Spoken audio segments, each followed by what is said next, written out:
And hello, everybody. It's Trish Carr with another episode of Sister to Sister. This is the place where we have frank conversation around racism. And this show was brought about almost 2 years ago now with the things that were happening in our world that just were creating a new civil rights movement. And that's really where we're at.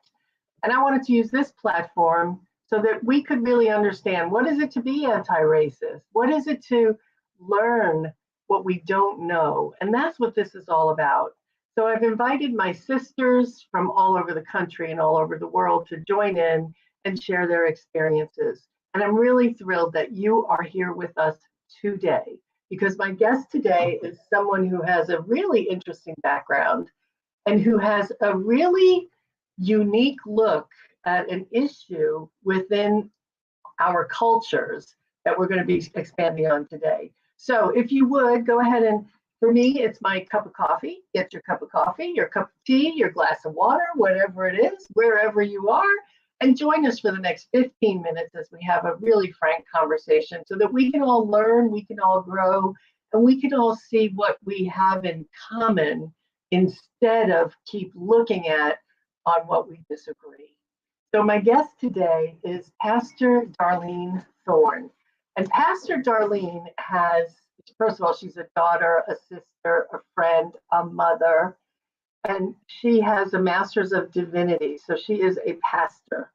And really what she's devoted her life to is to influencing change to women ministry leaders mostly and teach them how to practice positive, personal self-care, body, soul, and spirit.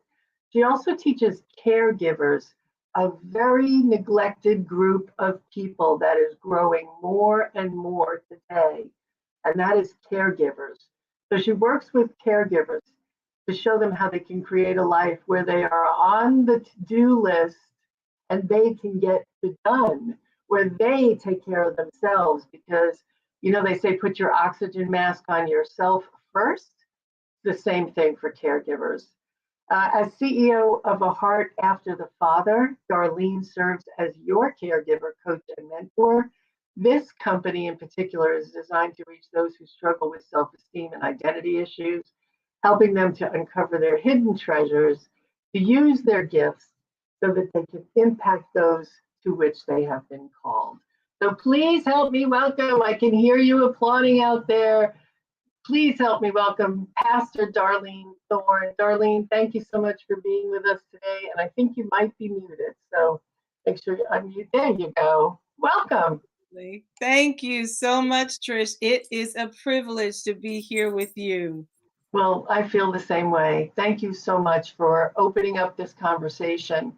And, you know, obviously you're a woman of color, so you have many experiences that you have personally gone through. And within the Black culture, I always want to say, I don't know, do I say African American, but there's Caribbean American, there's Caribbean Afro, there's all of those. So within the culture of Black, which we know is not a real thing. Right. But it still is. I know, I've been reading, and I wanted to mention this. I've been reading this book. I don't know if any of you are familiar with it, but it's called Caste. It's the origins of our discontent. And this was actually on Oprah's 2021 Book Club Winner of the Year. And it is an incredible book written in a readable, digestible way that really shows us the history of racism and why it's so insidious to the point where we don't even see it if we're not a Black person. If we are not a person of color, we don't even see it. So it's so enlightening. And you too have a book called When Dark Chocolate is Bittersweet. When Dark Chocolate is Bittersweet. Show me the cover. Yeah, there it is. And the book is, you can actually get it here. I'll give you the info. So first of all, what prompted you to write that book, Darlene? Well, I started that, but we just need to hit that up and make that bit.ly and a / instead of another period. so just so they can definitely get to the site. I'll fix it. Yeah, but this, I had a conversation. I thought I was over it. I had thought I'd gotten to the point where I am clear in who I am and how I move and all of that. Thought everything was cool until I sat in a meeting. And I sat in a meeting, and one of the people in the meeting, she made a comment that made me see that even within our own culture, there's still issues. There's still the notion of, I think I'm better than you because my skin complexion is not the same as yours. And I will get better treatment because I have a better skin complexion, at whatever that is. And so when I got home, I was thinking about it, and it just kind of like, those things that never go away. And that's the thing. If it never goes away, then that's something you have to do something about. And so I had a conversation with this young woman right here who's on the cover with me. I spoke with her and I was telling her where I was and what I was feeling. And she said, "You know something, Darlene? I've been feeling the same types of things in regards to my sons." Now, you saw her skin complexion. Her sons are about my skin complexion. And she would be in conversations with people going into different places, and they would notice how her sister's children were just so beautiful and so this and that, and they would never say anything about her children. And so when she was experiencing that, I said, "You know what? I think instead of talking about it, we need to do something about it. We need to write about it. We need to let people know that these things still exist, even though we're in the 21st century. What? Why are these things still in existence?" So we sat down and had a conversation, and this book was birthed. Controversy Yeah. with the culture. And Yeah, that's, and she that's, is. and Yeah, you can she see is. her, I'm glad you're showing the picture again because she is light-skinned. right. Yeah, Her, she her is sons, light-skinned. but her sons are caramel colored. And just a funny little story about my daughter. When we moved to North Carolina to go to school, and for my husband to start his job, and we were taking them to school, and we were walking through the classrooms, and my daughter was 7 years old, and she says to me, "Mom, where are all the brown people?" She didn't call them black. She Right, didn't. She called them what they were. right. Who are all the brown people? Because she was looking for people that looked like her. And at the Yeah, time, there was very few. yeah. That's the way she viewed people. I love the innocence of it all, Hmm. because she was looking for the brown people. Yeah, I agree. I remember when my nephew was around 6 years old and white boy, blonde hair, came home from school and he was talking about his friend and he was saying, I said, "So what does he look like?" "Well, he's got dark hair, brown eyes, he's about my height, he's brown." Like it was just like he didn't even understand. And that's what we want, isn't it? We want people to embrace your color, but not make it stand out that you're so different. I have to treat you differently and that whole thing. So, Exactly. so this whole thing, I think we call it colorism. Is that the Yes. right term? Hmm. So, and I tell you that I've had this conversation in the past, and when I talk about it, some people who are not yet understanding um, as much as what it is to be an anti-racist say to me, "Well, they have prejudice, they have prejudice in their own culture. Like, why are you giving me a hard time? They think that being dark-skinned isn't cool." And I'm Hmm. like, "It's because they have believed the BS ideal that has been set up in our societal structure that the lighter your skin, the more privileged you are." Hmm. So they too have been socialized to believe that to be true. Yeah. So it doesn't matter where the fault lies. We don't have to point fingers at each other. "Oh, they do it too." Yes, Hmm. we all know that we all have biases, but where the bias is born out of is the foundational issue. And that's that white means privilege. Exactly. And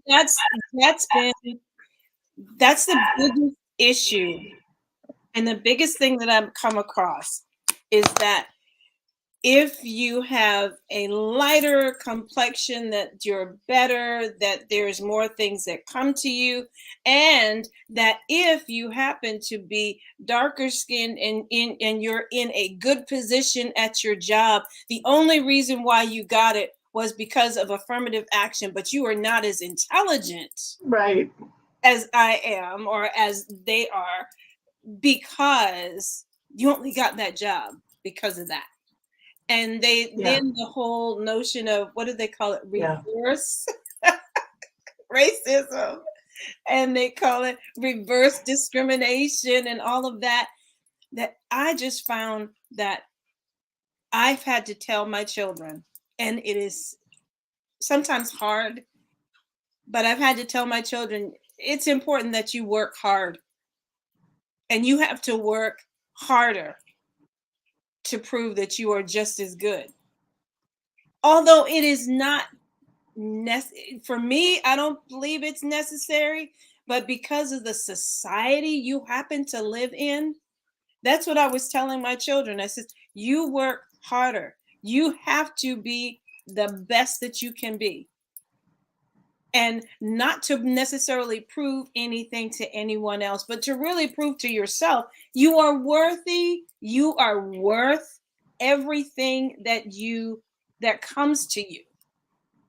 But Yeah. more importantly, I've told them to have the mindset of, you are important and you're necessary to be here on this earth. Else you wouldn't have else God wouldn't have created you. You know? We're Right. created on purpose, with a purpose, to fulfill a purpose. That's what Yeah. I love that. Say that again. On purpose. we are created, on purpose, with a purpose, to fulfill a purpose. Love that. That is so true. And Absolutely. and obviously part of your purpose is to shine a light on this conversation that goes on within the Black community. So how do we change that? What do we, talk a little bit about how what you address in the book about it. One of the things that I do address is I talk the to both sides. I talk to those who bully and those who are being bullied. And those who bully within the culture, I teach them, I say, listen, you've got to recognize that there is no difference between you and them. There's no difference except your DNA. That is it. But we are all here on earth and we all have to do what we have been designed to do. And so I teach the bullies to listen first, to learn to learn about different people. And don't think that just because you have a fairer skin complexion that makes you better. That just makes you lighter skinned, but it makes you no different than anyone else. And with the darker skinned young people, and it's not only women, it's women and men, because Right. women and men have benefited from this book. And I'm going to tell you something else after I tell you this. The the darker skinned girls and guys, I tell them, love yourself.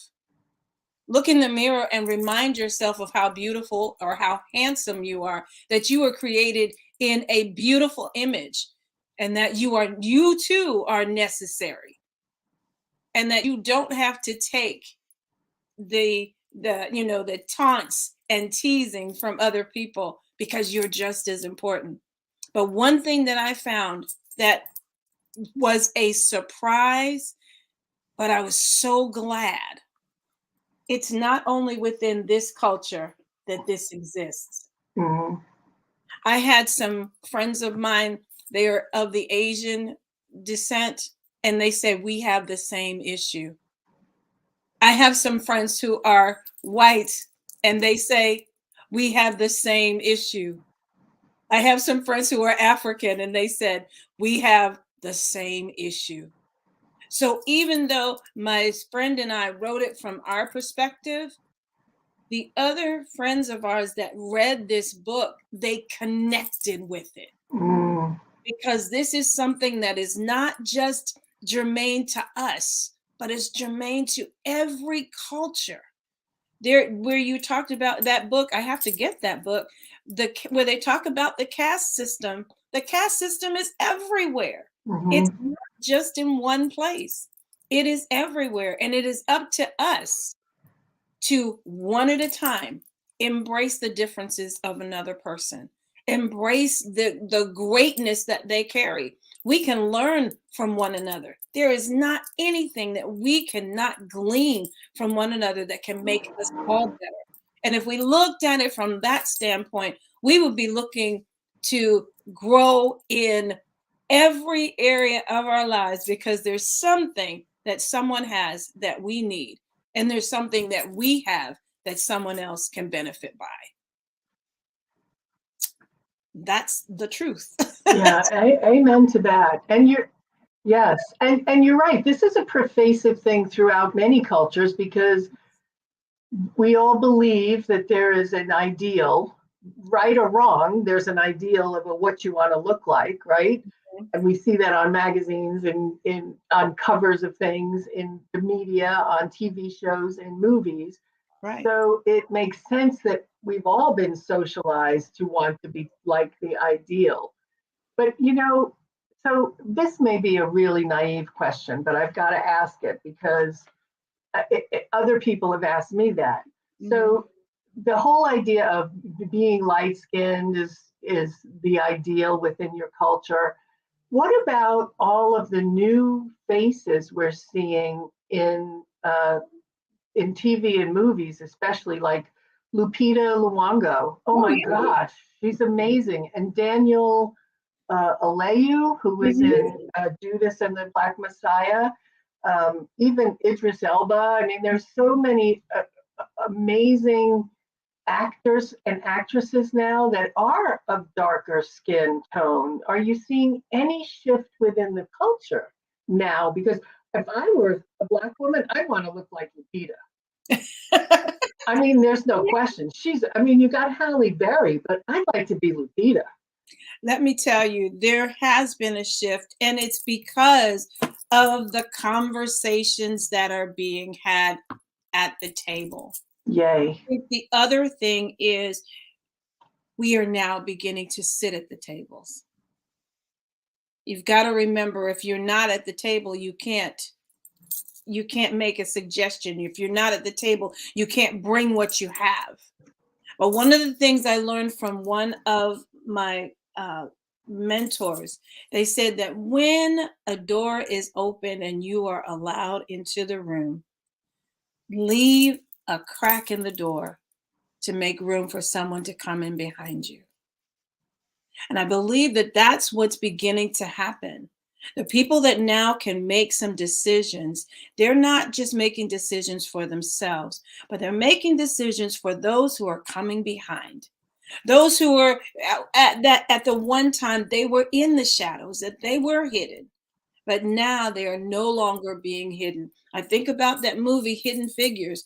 Even Mm, when it comes to women, as overall, these women did some phenomenal things, but how long did it take before those hidden figures became unhidden? And so I mhm, speak to this in our culture. We are coming to the point where we are no longer being hidden, but we are coming out from behind the walls. We're coming out from those doors, and we are walking into those spaces and places that we know we have been designed to be a part of. And we're making a difference in the areas and in the different mountains, in business, in the arts and entertainment, in the STEM research. All these types of things are now being open, and everyone is realizing that, you know what, there's more to life than let's get past this. Let's get to the crux of what information do you have, and how can yeah. I benefit from what you have. Absolutely. And we're all human. We all want the same things, no matter Yes. where you live, no matter what color you are, no matter what religion you are. If you live in South Africa or Australia, or you live in Canada or Mexico or the US, we all want to be loved. We all want to be respected. We all want to be heard. We all want the same things. Yep. And when we can get past all of that, in fact, this month, is Black History Month. And, it's so important. People always say, well, why do you need Black History Month? Isn't it all history? Is Black history, white history? Well, yes, but, it speaks a lot to a culture when you can see what's remembered. And up until, several, maybe 20, 30 years ago, the history of the contributions that people of color made, indigenous people made, Asian people made to this country just has not been remembered or shared. So that's the reason for Black History Month. In fact, my last post, I post every couple of days a Black History moment. And my last post was about the woman who was really the one who created the Ring doorbell. So the Ring doorbell, everybody's got one now. That whole technology to have a two-way light and that you can speak to people. That technology was created by a nurse in New York City in 1969, a woman of color who wanted to make her household safer so that when she had company, she knew who was coming. She patented the technology, and that technology is used today. But nobody knows it was a woman, and a woman of color, who did it. So the more we talk about the accomplishments and the contributions that we all make, the more we can truly be a culture that looks for commonalities rather than differences. And I applaud you, really, for writing the book, for addressing something that needed to be addressed, and for making a difference. Well, I think about this. There was this, I don't know if you ever remember seeing Hairspray. Yeah. Well, there's a scene in Hairspray, and I remember it because my son played the guy in Hairspray, and he said the line. He said, they talked about, this is Black History Month, and he said, well, in my house, every day is Black History. So in actuality, every day is Black History, because there's something that's being changed, there's something that's being discovered, there's something that's being learned every single day. They just happened to choose February because of Carter G. Woodson and because of Frederick Douglass, because of their birthdays being in February. Oh, I didn't know that about Frederick Douglass. So that's why they chose the month of February to honor them. But in actuality, every month is Black History Month. And again, to what you said, in the schools when we were growing up, they did not necessarily teach you who discovered certain things, because there was actually a poem, not a poem, a write-up, an article that talked about what would happen if all of the inventions by African American people had not been done.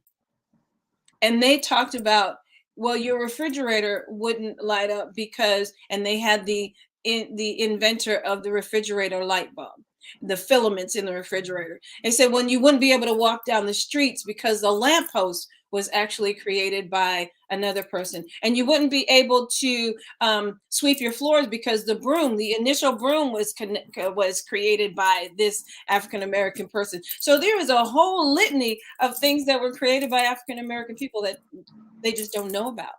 We don't teach about those things. So I just like, when you walk through your house one day, if you just sit at your computer and look at my mop, who really created this mop? Look at my vacuum cleaner. Who really created the vacuum cleaner? If you begin to do some studies, you might find that there's someone in your heritage, in your lineage, that created something that people just don't know about. Yeah. We are bigger than ourselves if we would just take the time to look beyond what we see on the outside. Yes. And, let's not whitewash history.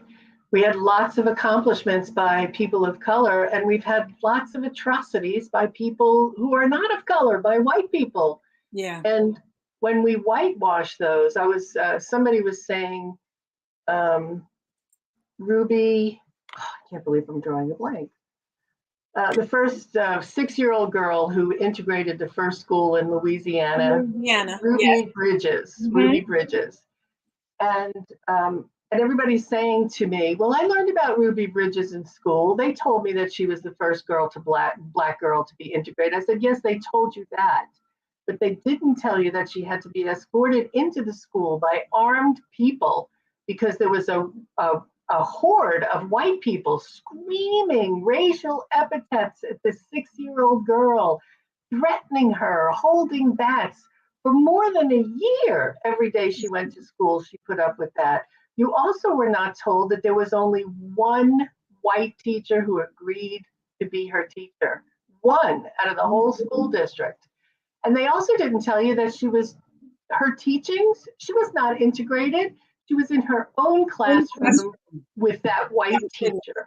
And that's it. And then she would leave the school by armed guard being screamed at by white people.